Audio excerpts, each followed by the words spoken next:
Assalamualaikum semua. Bertemu lagi dengan saya Riono Lalu di video bagian keempat tentang tutorial praktek penentuan karakteristik mutu produk atau jasa.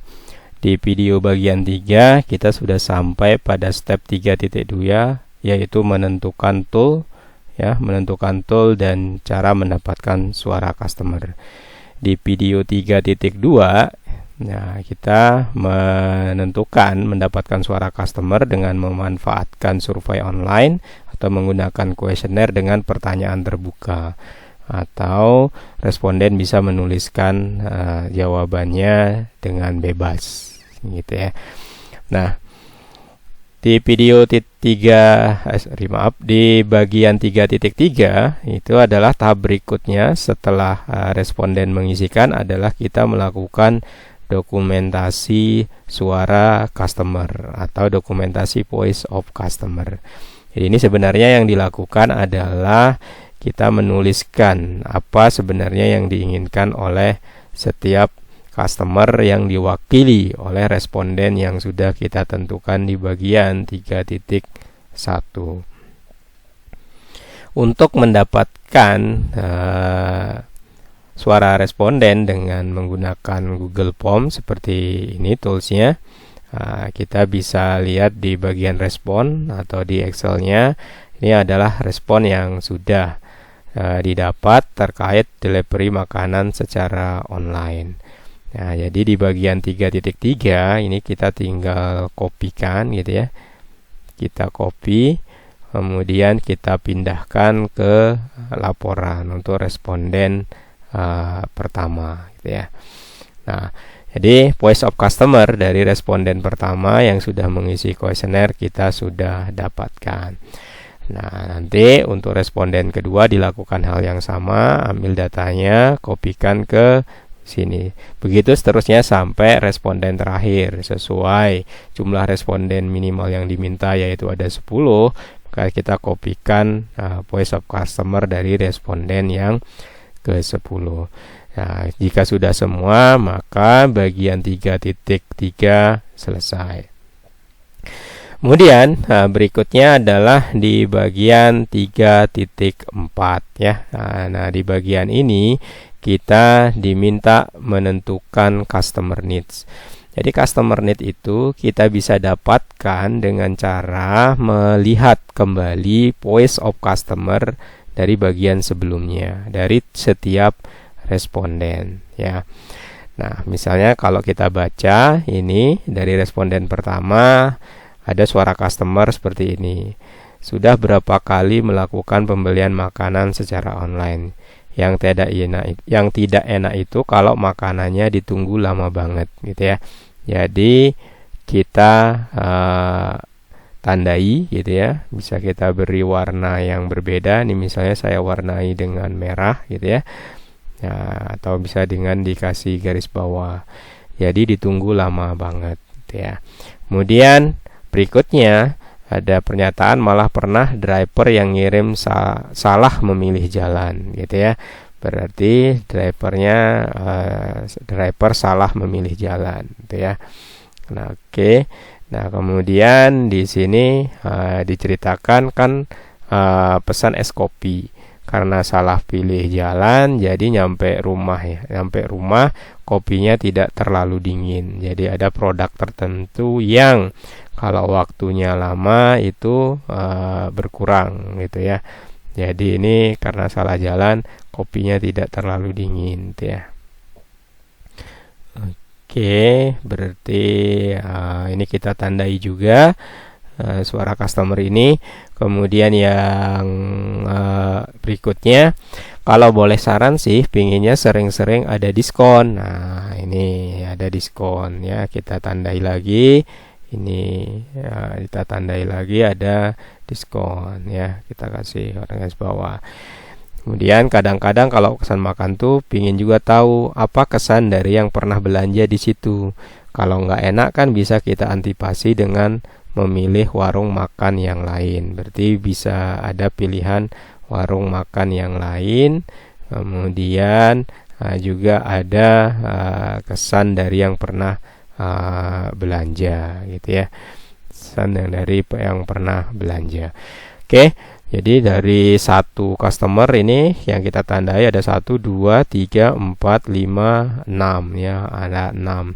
Nah, ini kalau kita perhatikan lebih jauh, ini sebenarnya maunya apa si customer ini ya. Nah, berarti ini dia pingin dari sisi waktu ya, dari sisi waktu. Jadi ada customer gitu ya, responden 1 ini ada customer needs seperti waktu delivery gitu ya, atau delivery time gitu ya, waktu delivery. Kemudian kita tambahkan selnya. Oke. Nah, ini berikutnya ada juga yang berhubungan dengan gitu ya, tidak terjadi perubahan rasa makanan gitu ya. Rasa makanan tidak berubah gitu ya. Makanan tidak berubah ya selama delivery gitu ya, delivery. Nah, kemudian ini yang lain lagi, tadi ada 6 ya. Jadi kita punya 6. Saya set dulu. Nah, oke, nah ini kita lagi apalagi yang sebenarnya diinginkan gitu ya. Kemudian ini ada masalah harga ya. Ini harga dan harga atau diskon ya. Diskon. Kemudian berikutnya ada juga needs yang berhubungan dengan ini review ya, kesan dari yang pernah belanja gitu ya. Product review gitu ya. Product review. Kemudian yang terakhir adalah rekomendasi gitu ya. Rekomendasi alternatif. Alternatif warung, rekomendasi warung alternatif ya. Si warung alternatif.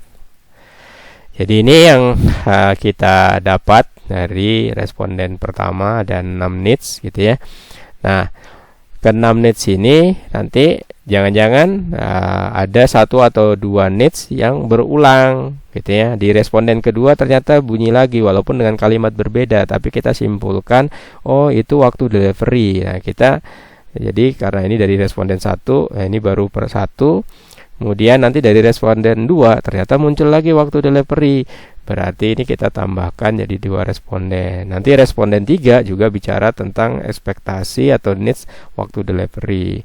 Gitu seterusnya. Nah, nanti ada berapa. Jadi misalnya kalau ini 3 berarti frekuensinya 3 gitu ya. Nah, kemudian nih harga ada berapa responden dari yang di atas, berulang berapa kali gitu ya. Nah, nanti berapa kali berulang taruh di frekuensi gitu ya.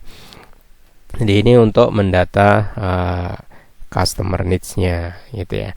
Nah, nanti akan sangat banyak customer need yang ada di sini gitu ya, dengan frekuensi pengulangan berapa kali gitu ya. Nah, biar kita tidak terlalu banyak karena ini praktek, fokusnya ke penggunaan metode, kita bisa memilih gitu ya, memilih customer needs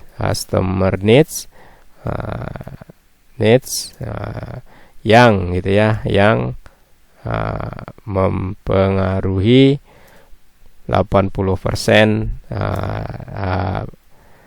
total needs gitu ya. Jadi dari frekuensi ini kira-kira gitu ya, yang mewakili dominan itu yang mana itu ya, yang bisa dapat nanti ada 3 needs gitu ya, atau ada 4 needs saja sudah 80% dari total frekuensi. Maka kita membahasnya cuma 4 needs saja. Nah, atau misalnya 2 needs gitu ya, yang mewakili total frekuensi yang ada gitu ya. Atau mungkin karena kita mendapat datanya misalnya ya, customer need-nya cuma misalnya seperti ini, ada 6 dan itu berulang, memang cuma ada 6 ya, berarti kita bisa pakai keseluruhannya gitu ya. Diharapkan yang dipilih adalah yang mewakili 80% gitu ya, atau lebih juga tidak apa-apa.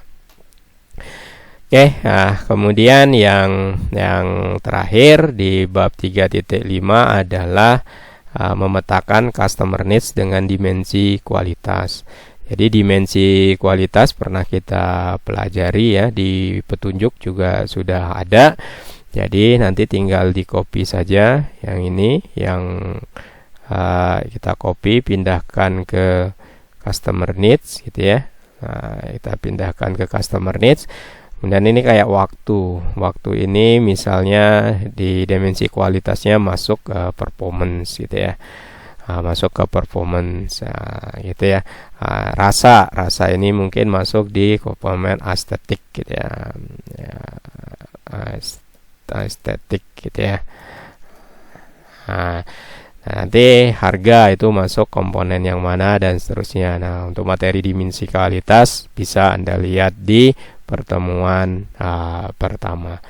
Jadi itu isi dari bab 3 tentang voice of customer. Jadi ujung akhirnya adalah kita menemukan customer needs dan berapa frekuensinya. Kemudian kita pilih customer needs yang mau kita tindak lanjuti ke tahap berikutnya, dengan harapan bahwa customer need itu sudah mewakili 80% dari minimal ya, 80% dari total needs yang kita dapat dari voice of customer.